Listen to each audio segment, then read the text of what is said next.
How I got my first client in Upwork as a freelance video editor. Kung ikaw ay isang aspiring na freelance video editor, this video is for you kasi mag-share ako sa iyo ng tips kung paano ko nakuha ang aking kanakaunahang client sa Upwork. So I hope these tips will help you to land your first freelance video editing projects. Right now, andito tayo sa aking Upwork profile and nakalagay sa aking all work or yung service na binibigay ko sa mga clients is all about system IO export, landing page, sales funnel, and marketing automation. And as you can see here in my profile, so meron nakalagay na video editing. Dito ako naglagay na another work which is I am specializes in video editing. So dito naman yung video editor for online course, YouTube video, shorts and reels, SMM, and so on. Basta it's all about video editing. So, nung nag-message si client, February 2, 2023, sabi niya, I came across your profile and thought you may be interested in this job I recently created. Let me know if you're interested. So, ito po yung job na tinutukoy po ni client, looking for the course builder and marketing automation expert on System IO. So, ayun, nung nabasa ko yun, hindi agad ako nag-reply kay client. After 6 days, so 6 days ako nag-reply kay client. Ganun katagal kasi I was so hesitant pa that time. And wala pa talaga kasi ako experience no, when it comes to automation in marketing na paid. No, na may client talaga ako na nagbabayad sa akin. So, more on free pa yung service ko about System IO kasi I was still learning about it and also applying it in my own business. After 6 days, tsaka na ako na-reply. Ito po yung reply ko kay client. Thank you for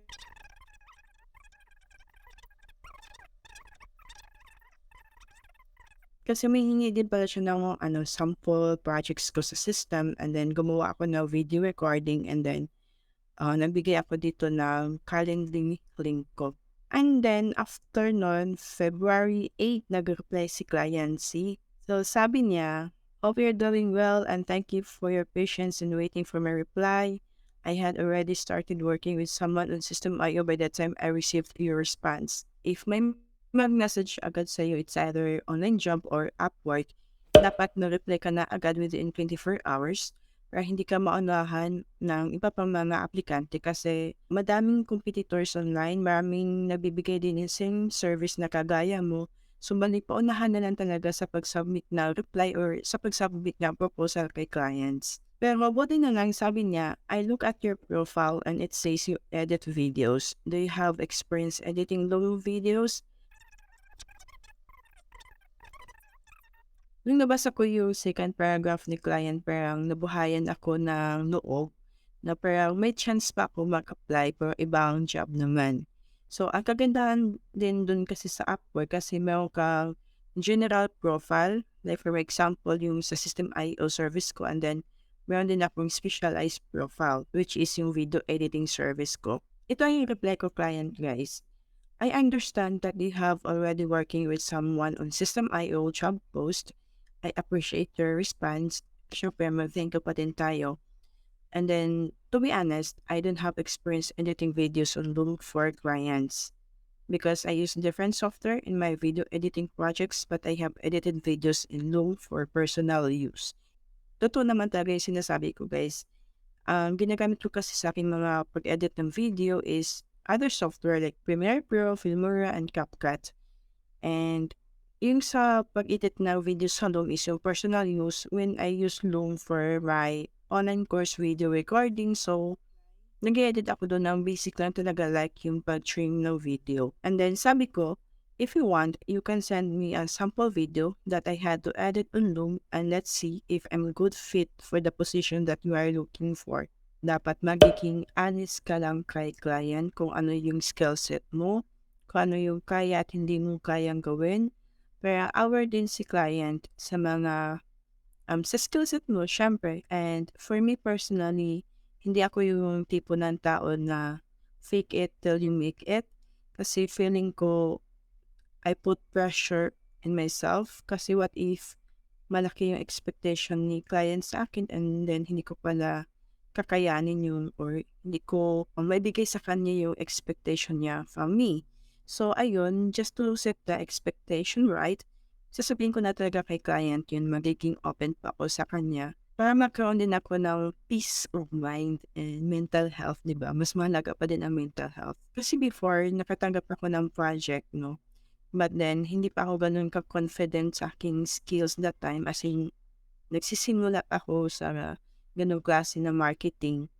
And then, the end is that nag-quit ako kay client kasi hindi ko kayang i-meet yung expectation niya sa akin. So, this time around, nagiging honest na talaga ako sa aking mga client kung anong kaya ko at hindi ko kaya. At kung anong yung service ang gagawin ko at ano yung hindi. Hindi ba?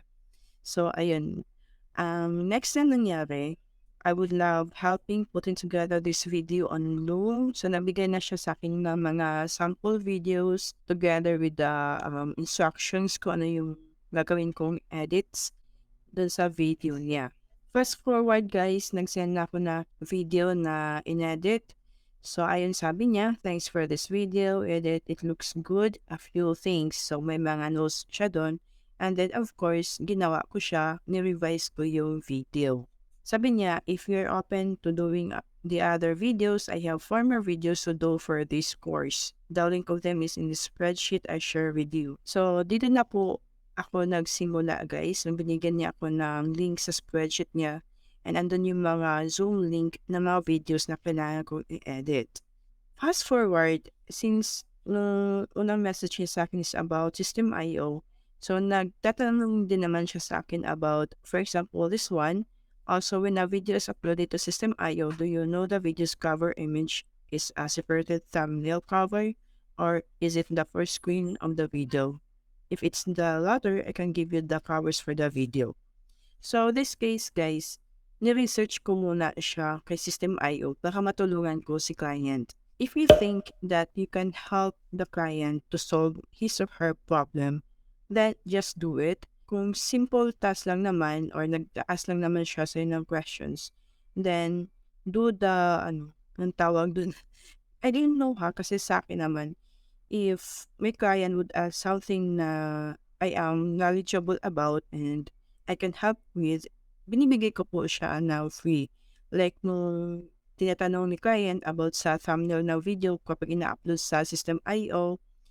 And also, dahil may knowledge naman ako about System.io, so binigyan ko siya ng free tips, no? Kasi for me, you're building a rapport or a good relationship with your client na they will think of you na you are not just an expense in their business, but a solution in their business.